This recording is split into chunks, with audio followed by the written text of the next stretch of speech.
if you treat people as equals, it's one thing. But when you actually start to treat people as superior to you, that's another level of empathy. And that's a principle that I eventually began to understand, that if I actually treat people as if they were superior to me instead of equals, then I can give them the level of respect and dignity and empathy that would really help us have intimacy with each other. And imagine a world where everybody's treating each other that way. We'd solve all the problems. Welcome to the Mindfulness Experience podcast. My name is Keith Fifeson. On this podcast, I had the pleasure of speaking with Mr. Tullio Siragusa. Tullio is a pioneer of disruptive technologies, emotional intelligence.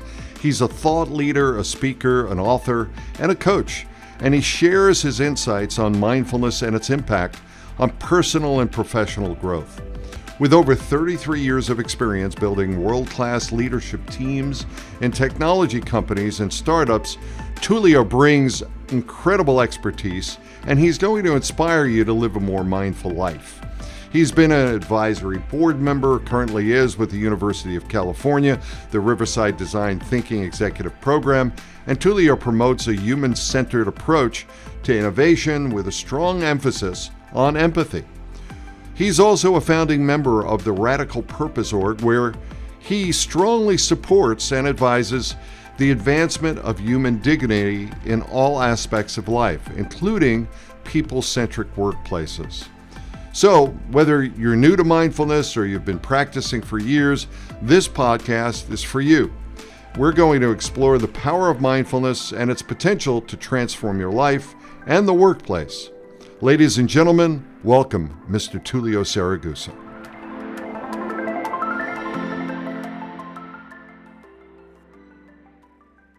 Hey, I've got Tullio Siragusa here. Tullio, you are really one of the people I really admire in this field. You're the guy that really helped me to go ahead and start my own podcast.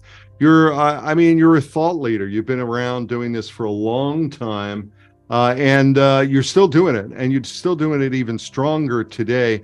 I just really want to thank you for being here. First of all, what is happening, Mr. Siragusa? What's going on? Thank you, Keith. I am very tickled by that. Thank you so much. I think, as you know, I've adopted this idea that we all need to find our higher purpose in life. And I came across it about 15 years ago and really began to understand what drives me and what motivates me is the desire to be of service and to be a teacher and to be a mentor and to be a source of encouragement, and where appropriate, be a source of realignment for people. And my canvas has always been the business world, because that's where I think we spend most of our time. And often enough, at least many years ago, there hasn't been enough focus on the things that really make people tick, how they work, and how emotional intelligence plays into how they work, and how it plays into leadership and leadership development. And also, most recently, in the past few years, I have really focused more of my attention on empathy. As a design thinking practitioner, I've learned to appreciate how empathy really wins in every circumstance. Tell me what made you interested in applying empathy to problem-solving approaches? I know that's what you do. You're very much involved with it, and it's one of the things that you and I have clicked on, specifically around the areas of emotional intelligence and really helping people to really be their best. How do you do it, and what are the advantages or disadvantages? What are the challenges in applying empathy into organizations? I think it's fair to go back a little bit in time.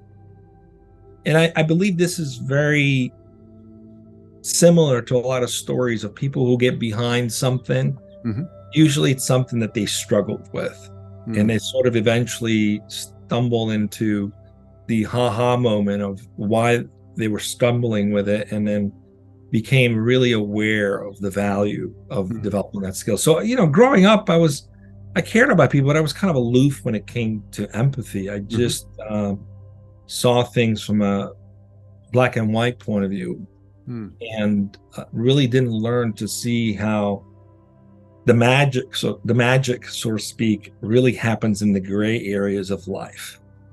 And about 12 years ago, I came across the archetype, the Carl Jung archetypes, and it really opened my eyes to this idea of how we can embody different archetypes based on what's going on in our lives. Either, you could be the king or the queen, which is, a mature king and queen really serves the kingdom. It's not a dictator or tyrant. There's the shadow version of that person, and then there's the enlightened version. And the same thing, the lover, again, cares for others and goes out of their way to fight for what they believe in. And the warrior, the warrior who fights for what is right for the family or for a cause that they strongly believe in. And of course, the magician, that was probably the one that really opened my eyes. The magician is able to come up with amazing things out of just being in the unknown, right? So here I am spending most of my young adult life becoming knowledgeable. I've always been very focused on learning and knowing.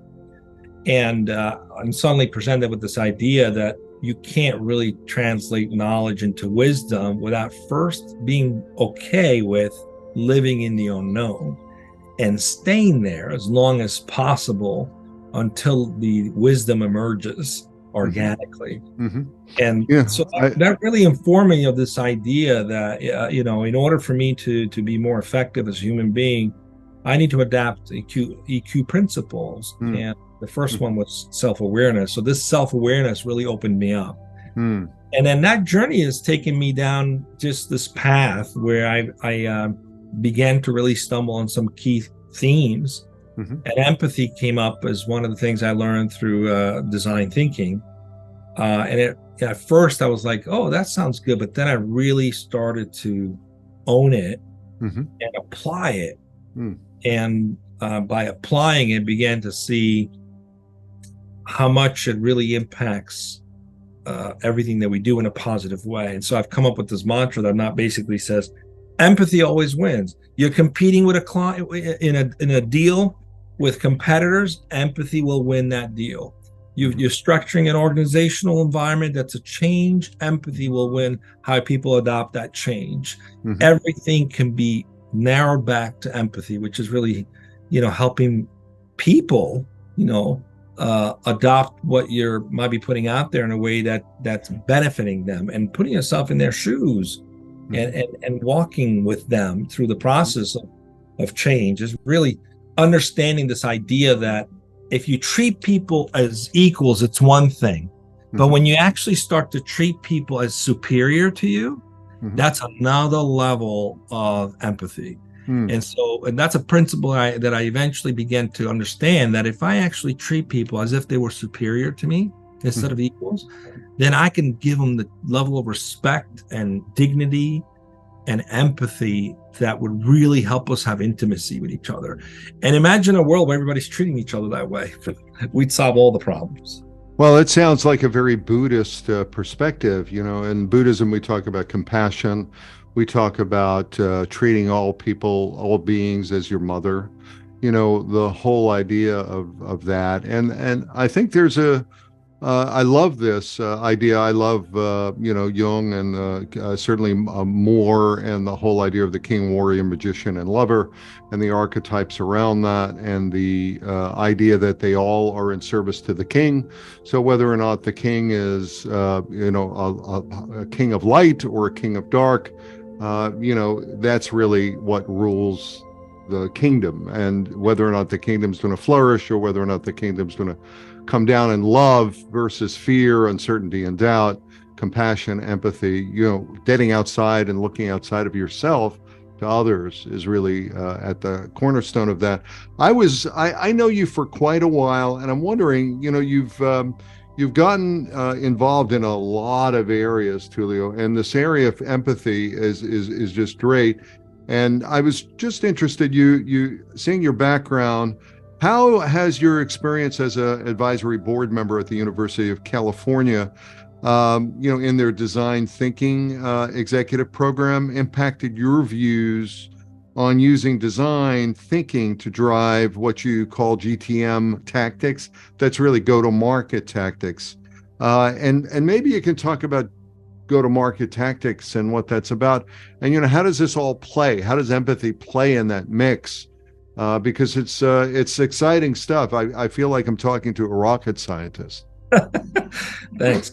Yeah, my involvement with the University of California Executive Program for Design Thinking really shifted my whole trajectory as an executive, as a leader, and to the point where I've embraced it, and I've invested significant amount of time and energy in elaborating the impact it can have, and bringing it to a place where it's not just about designing products or designing great ideas, which is kind of its heritage. It's really something you can leverage for anything, either organizational design and in go-to-market strategy and social constructs.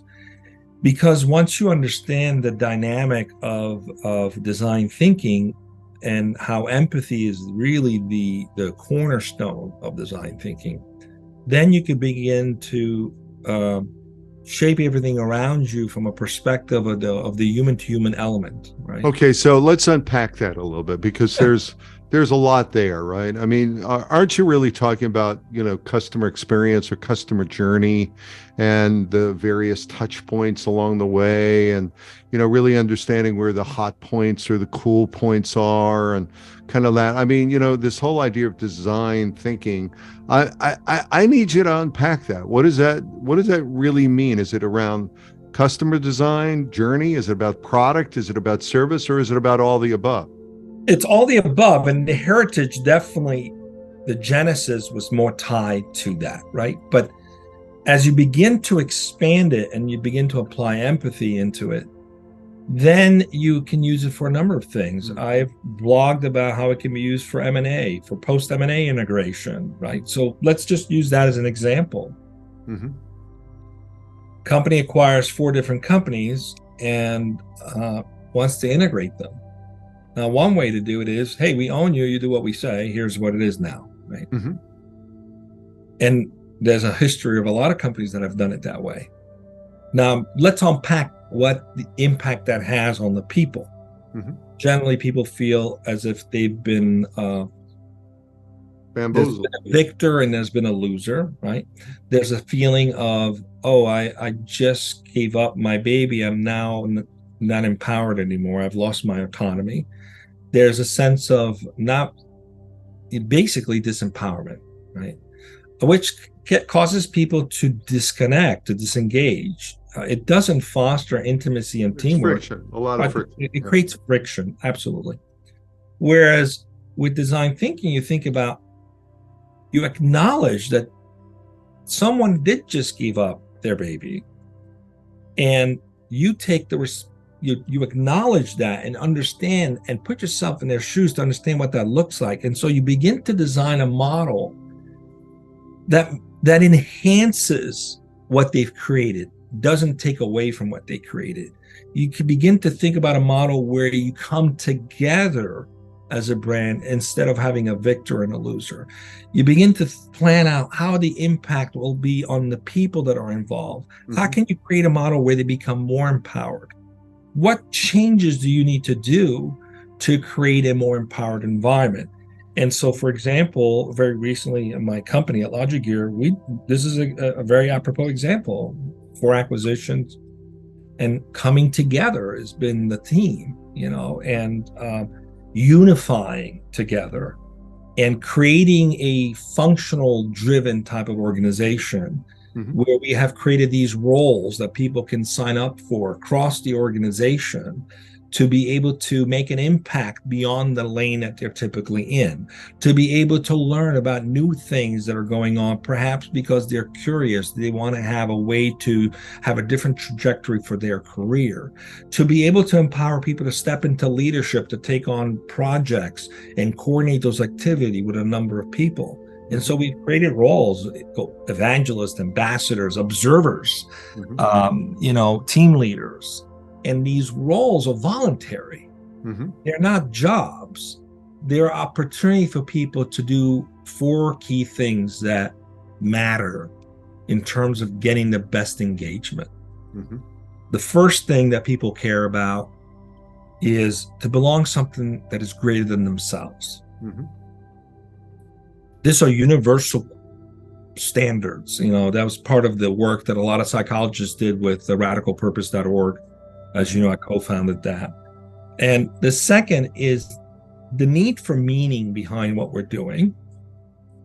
The third is the ability to make an impact. That is probably one of the most powerful intrinsic needs we have as human beings. And fourth, the ability to be becoming.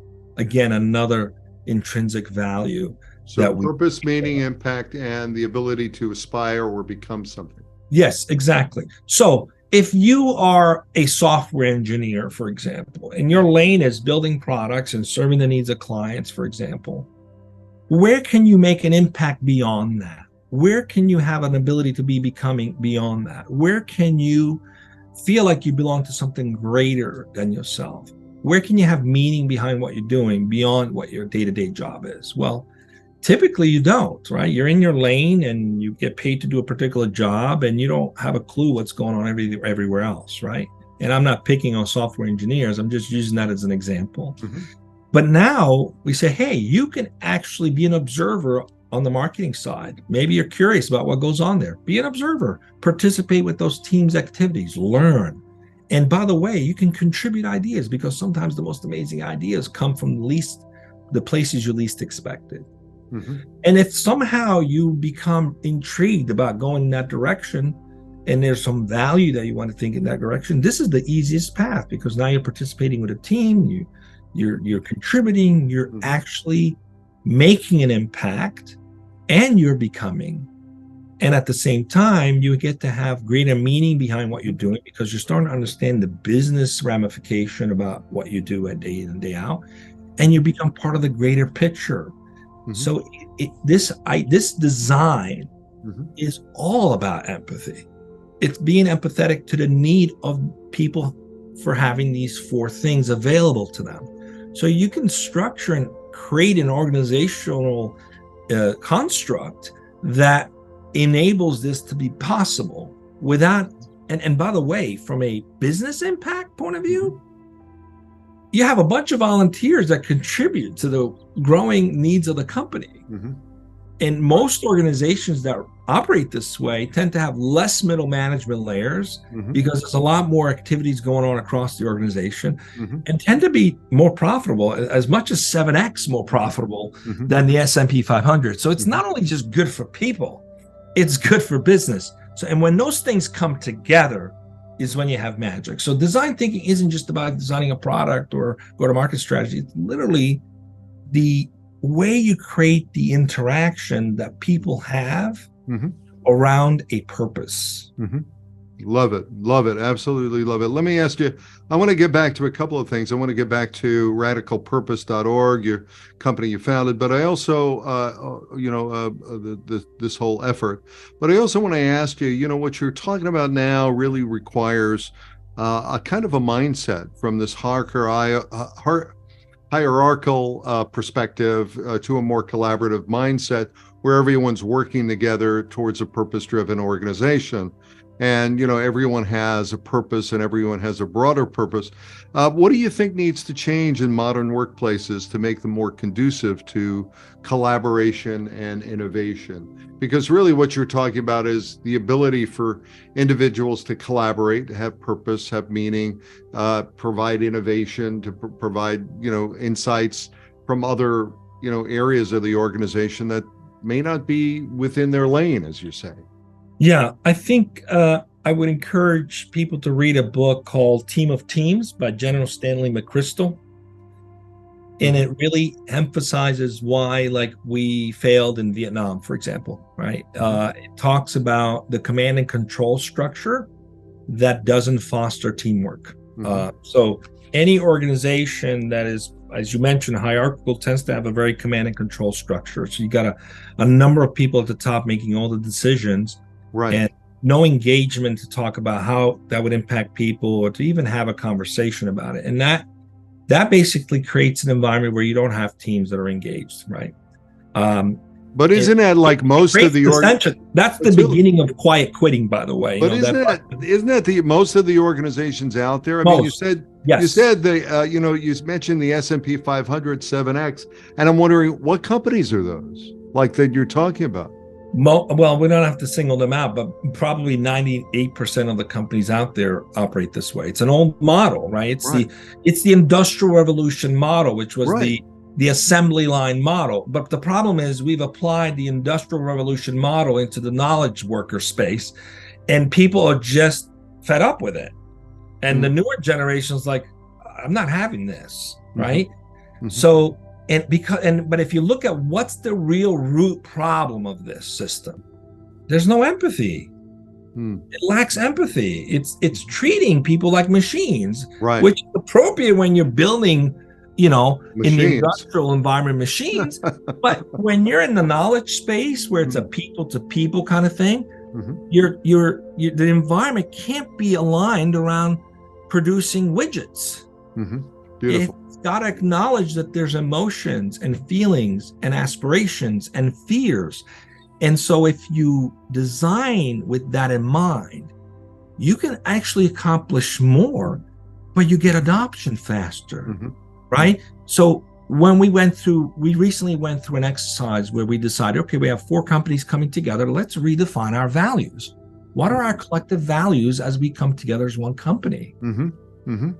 Rather than having a few executives decide these are our values now, right? Okay, so let me stop you there. So, question about values. So, and I want to get to this element of conflict, but what fundamental values do you think organizations should consider when developing successful design thinking, go-to-market tactics and programs? Because I think this is all part of the same, the same ship, the same relationship that everybody has to get onto.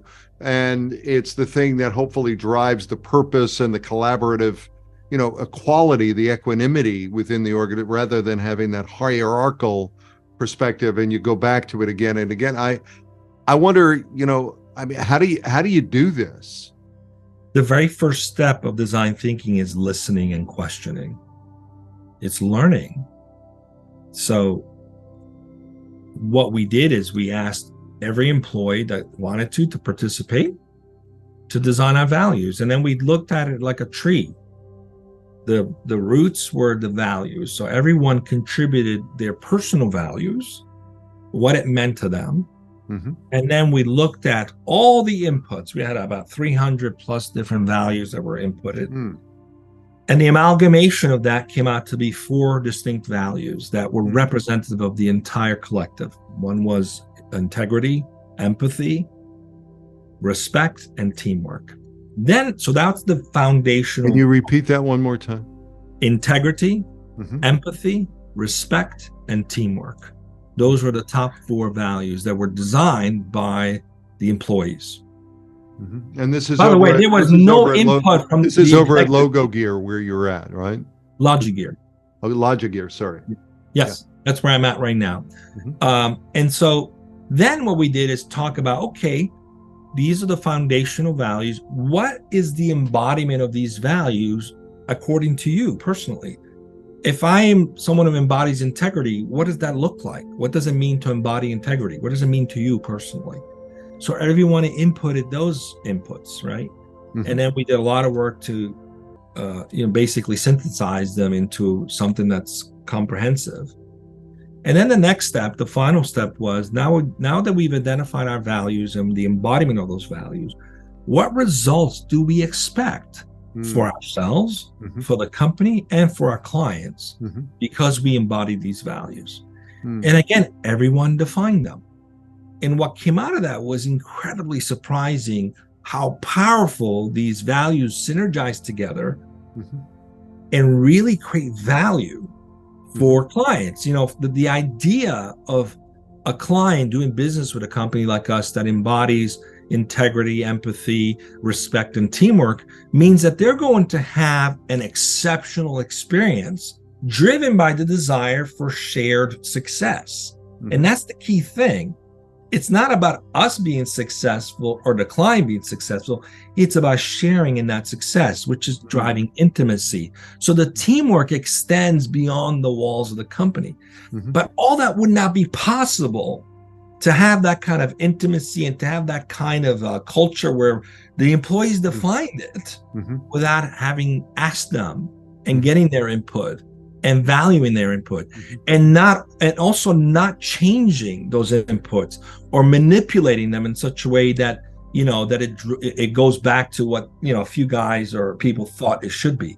We actually had almost zero input at the executive level, and when we finished, we were like, these, I remember going to the CEO and say, the employees have spoken, these are our values, and he was like, this is awesome, it all comes together beautifully, right? So you have to create a model where you are engaging people. You're asking them questions, you're letting them have an input, and then you have to incorporate those in real life, not just go through the exercise to make them feel like they're contributing. No, you actually have to take what they're contributing and bring them to life. Well, that was kind of... We still have hierarchy here. Yeah. We still have leaders. But we have created a model where there's more collaboration, more intimacy, and where people are heard. But let me ask you, I hear what you're saying, and, I've been in the organization development area for quite a while. I did all that, and I've done these strategy sessions and organizational, marketing, go-to-market sessions, and so on and so forth. And, part of the challenge that a lot of organizations have is that they're not enduring. People don't get, they're engaged for the first month or two. You put the posters up and everybody gets excited, but something happens at home. Someone talks to them the wrong way. The food isn't good. They got late. They had a fight with their wife. Something else happens. I'm wondering, from a practical viewpoint, what do you suggest to leaders who want to ensure that their employees stay engaged and motivated through these workplace changes and the transformations? Because this is a transformation. And one of the things we know about transformation is transformation requires change, and change requires commitment, and commitment requires challenge. So people get challenged. I'm wondering, how do you deal with the challenges, and what do you do with that? You have to create structured environments to support the changes you've made. So, for example, for us, we're doing an internal campaign to reinforce them. We're going to do highlights of those who embody that. We're going to reward people who embody certain values. We're going to gamify the process of stepping into this kind of culture. We're also going to make sure that the leaders are taking the time to recognize folks who are embodying these values and making sure that they understand what it means, and even from a reviews perspective, to have some accountability about how we operate as a business. But it really comes down to making sure you put the support structure in place to continuously adapt it and let it be done by the team that actually created it. So one of the reasons we created these cross-functional teams is so that people can contribute to these things. So some people were signing up to be ambassadors or evangelists for HR, for example. Part of what they will do is voluntarily create programs where we can continue to get the employees engaged on these values, right? So it's going to be employee-led. So that's where it works best, when it's employee-led. But to create an environment where people volunteer to do that, you also have to be the kind of culture that when people say something, you can't ignore it. You've got to really show them that what they're saying is actually what's being put in place. So your actions have to match the words and the talk. And a lot of organizations just do talk and buzz and marketing buzz, but don't translate that into real action. And that's where the rubber meets the road. And that is work, and that is an ongoing effort. And so, those who do it well end up having more engaged employees, because the employees don't feel like they're just there to do their thing. You don't feel like cogs. They're getting an actual chance to influence the company's direction. And that's the key thing. You have to create an environment where people can influence the company's direction. Not everyone's going to participate. Some prefer not to, but those who do, then you can say, why we do this way? Well, we as the employee decided to do it this way. Imagine right now, someone comes to work for us and they're like, who came up with these values? Well, I did. And so did he, and so did she. We came up with these values. A lot more powerful than say, I have no idea. The board probably came up with them and we're just, living by them. Well, I really love that, Tullio. One of the things that you talk about in terms of the values is integrity, empathy, respect, and teamwork. And, when we start looking at that from a value circle, really understanding that we together create we're the circle, we're the integrity. I mean, integrity means being whole and complete, right? Empathy means within the space of being whole and complete, we have a place where we empathize with each other, we respect each other, we value each other's right to be heard, to be seen, to be recognized, and to work together towards a common purpose. So you've embodied all that within these circles, and it sounds like what bubbles up from that is the opportunity for the organization to really crank it up, or lift it up, shift it up, to really look at some of the hard, dirty stuff that might be challenging to keep the circle, the container, complete. We always talk about in terms of containers, right? Having a safe container where organizations can live and breathe, homes where children can be raised properly, and workplaces where employees and leadership can work together towards a common purpose, towards common values. So I really like what you're saying. Yeah, the beautiful thing about it is the employees defined all this. So it's a representation truly of who we are as a culture. Right. My job and the executive team's job is to continue to support this culture that's been defined by the employees. And so whenever someone is not embodying those values, there's no question about who decided that these are important. Your peers. This is important to your peers. So if you're not going to embody these values for whatever reason, now you're having an effect on the experience your peers are going to have. I love it. I love it. And I want to get into some of the specifics in terms of how people can grab a hold of, put a handle on some of the things that you're talking about. But I want to get back to this question about the radicalpurpose.org. And, can you tell me a little bit more about that? I read that you support human dignity in all aspects of life. And I'm just wondering, what's the purpose and the mission, and why is it important? About 5 years ago, so a few of us crazies decided that we would probably want to create a way to educate companies that there is a better way, that you can create a model where people can feel engaged and create a sense of human dignity for working in a very collaborative way, where you can actually create an environment where things can be self-organizing and self-managed, and there say, you can create a co-leadership model, even a shared authority model of how you work. And the people that came together were practitioners of Teal, Sociocracy, Morningstar, and World Blue. We all had some different exposure to these systems, which are very self-managed, self-organizing systems. But we started looking at it a level deeper. We started to look at the psychology of these systems, and had worldwide different psychologists really think through what are the key things. And it took us about 2 years to define it. It was a lot of work. To the point now we even have on the site, there's even a self-assessment tool that can help you understand, like, what are the intrinsic things that you're driven by, like motivationally, and that you're now willing to sacrifice because they're that important to you. There's a lot of systems that tell you, about your behavior models and all this stuff, right? But this is really more about your motivational values, right? So the more it's about self-awareness, the more you understand your motivational values, then you understand what your needs are.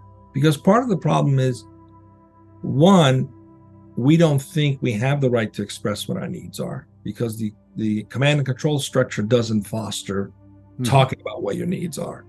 And two, if we do express them in most organizations, it's more like, okay, acknowledge, but nothing gets done, right? So So first you have to understand what your needs are. Mm-hmm. And then you have to be able to articulate them. But in order for it to thrive, you have to have an environment or a culture where where you're listening Mm-hmm. and you're paying attention, and it's beginning to shape how you design the culture. And this is where design thinking comes in. It's listening, it's hearing, it's questioning, it's going 5 levels deep on the why. Why is this important? Why is that important? To get to the real root cause of the problem you're trying to solve at an emotional level. Not at a transactional level, at an emotional level. What is it that we're trying to solve here? We're trying to solve people's need to feel like they matter. Right. Right? That's the real root of what we're trying to solve. And then to prototype and design things and test it and validate it, that requires additional input. And then as you begin to shape it and put it into play, then you have to keep revisiting it. Because every time new people join the organization, they change the organization. Right now, it is what it is with what we have. Fast forward, we double, triple in size. Well, do we need to refresh this? Have we evolved in a different direction because of the influence of these new folks that have joined us? And so you've got to give room for that voice to be integrated.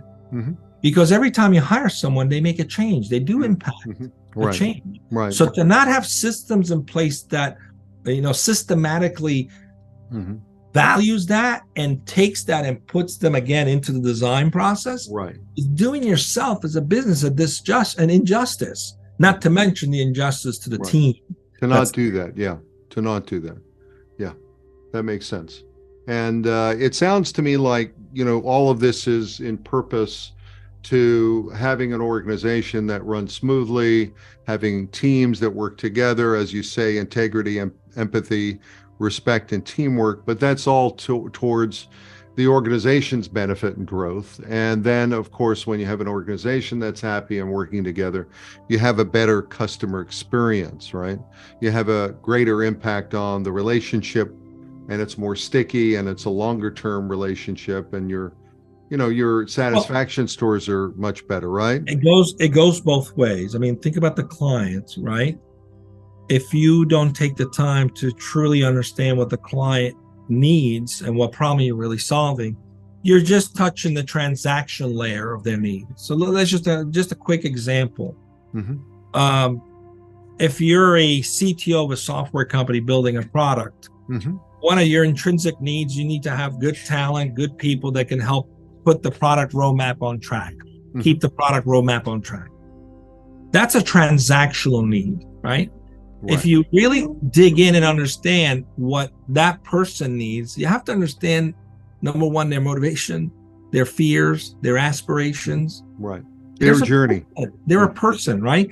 They've got their own fears, their own aspirational things, the things that they're dealing with, right? So and and back to your archetypes, there are different personas and different archetypes and different ways of interacting. Some people are children, some people are adults, some people are parents. Right. So in design thinking, in analyzing that and digging in, what I discovered was they don't really need what we think they need. The underlying desire is actually to have access to dedicated, loyal, committed employees. But the result of that is that they want people to take ownership and get things done. So it's not actually wanting foot soldiers as it is people who take ownership and get things done. So ultimately, there's a desire for people who act as leaders. So when you are now shaping your go-to-market strategy, or what is it that you're actually selling? If you're just selling the transaction, and so is everybody else, by the way, there's no underlying sort of emotional attachment or experience that we're creating for that client that says they actually get what I really want. That's why I say empathy always wins, right? Because I can go to that client and say, look, I know what you really want is someone to take ownership and get things done. That's what we do. Right. Yeah, so very similar to all the other players, but that's what we focus on. I don't want to have to be your parent. I don't want to have to be your parent or kind of follow you, and I don't want to have to turn into the baby because you're not giving me what I want. Exactly. Right. I want this to be an adult relationship, and here's what we have to do. This is what we need. Oh, you get me. Oh, great. You can just go off and you can report to me. I don't want to chase you. You're going to give me what I want without me chasing you, and we're going to get to the finish line together. Exactly. Okay, great. It's I a get different that. experience, right? Right. That's But that beautiful. only happens if you've taken the time to truly dig in and understand what they really need at an emotional level, not just a transactional level. Mm-hmm. That's where design thinking really comes in, and that's where empathy really comes in. Mm-hmm. You've got to go 5 levels deep on the why, right? Mm-hmm. Why is this important to you? And then somebody gives you an answer, and then you go another why is that important to you? Why is that important to you? Why is that important? It starts to get annoying. And on the 5th why, you get to the truth. It's a weird formula, but it works every time. Right. After Isn't that the beautiful? 5th why, you get to the real root of Why is desire. that? Why, oh, why, oh, why, oh, why, oh, why, Look, why, oh, kids, why, oh, they're asking why? why all the time. Their curiosity is how they Because, goodbye, goodbye, goodbye. So, Tullio, this is I can't believe we're already at time, and I know your time is short, and I know you've got lots of things to do. Let me ask you a question. You've been doing this for over 20 years. You've been involved. You're a professional. I know you for a lot longer than that, and I'm very, very thankful for our relationship because you've been a wonderful we've known each other 3 decades. Yeah, you've been a wonderful counselor, consultant, friend, all of that. And I really deeply appreciate it. How do people get a hold of you, and how do they find out more? Because you've got a lot of wonderful little nuggets. I know you do coaching, you do counseling, you do consulting. You've got a podcast as well. Just drop some of those nuggets on folks as we come to a close. People can visit my blog. It's at tullio.siragusa.com. Everything is there. I've even white papers around some of the things that I'm doing. That's a great source of content. Every week I post something new. So that's a great way to just get to everything that we've talked about today. Great, excellent. And I strongly recommend you check out TullioSiragusa.com and check out the white papers. Tullio has some wonderful books out there as well. He's a real philosophical guy, has a lot of a broad perspective of life in general and the business place. And I really deeply, again, appreciate you taking the time, Tullio, to be on my podcast, The Mindfulness Experience. Do you have anything to sort of drop to listeners as we cut away? Any words of wisdom? It's just been a pleasure to be with you, and I encourage people to acknowledge your higher self and be of service to it. Find out what that is. It'll give you tremendous fulfillment. Integrity, empathy, respect, and teamwork. Acknowledge your higher self and lift yourself to whatever your aspirations might be.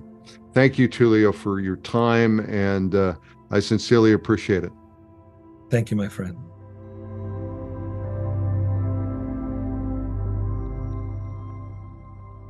Thank you for listening to the Mindfulness Experience podcast. If you enjoyed this episode, be sure to subscribe and leave us a review. We have other exciting guests coming up in the next few weeks, so stay tuned. For more mindfulness tips and tricks, visit our website at workmindfulness.com. Thanks again for being a part of the Mindfulness Experience. This is Keith Fivesen.